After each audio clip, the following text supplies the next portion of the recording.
والدین کے چہرے کو دیکھنے سے مقبول حج کا ثواب ملتا ہے، دنیا کا فرما بردار ہوگا۔ رات ایک جگہ بیٹھا تھا میں، کہنے لگے والد صاحب کا خون آتا تھا، کھڑا ہو جاتا تھا۔ والد صاحب، ان کا نام عارف تھا، کہنے لگے والد صاحب مجھے کہتے تھے عارف، میں ایک دم کہا، بچے کہتے تھے بابا کیا ہوا، دادا کا خون آیا؟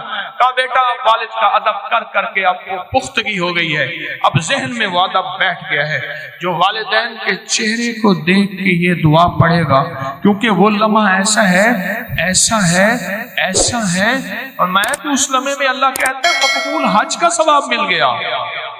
اس لمحے میں جو بندہ یہ دیکھ کے پڑھے گا اللہم انی اسألک، اللہم انی اعوذ بک من زوال نعمتک۔ کتنے بندے ہو، کتنے ہو گئے ہیں؟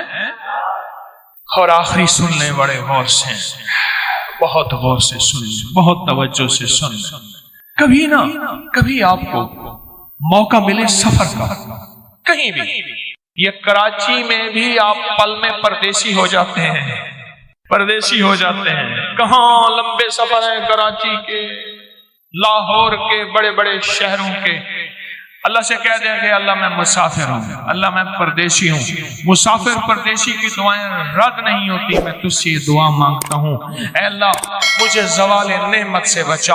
اللہ زوال نعمت سے بچائے گا، اور سب سے بڑا زوال نعمت ایک اور بھی ہے۔ آج میرے پاس رزق ہے، میری نسلیں منگتی ہیں، بھکاری ہیں، محتاج ہیں۔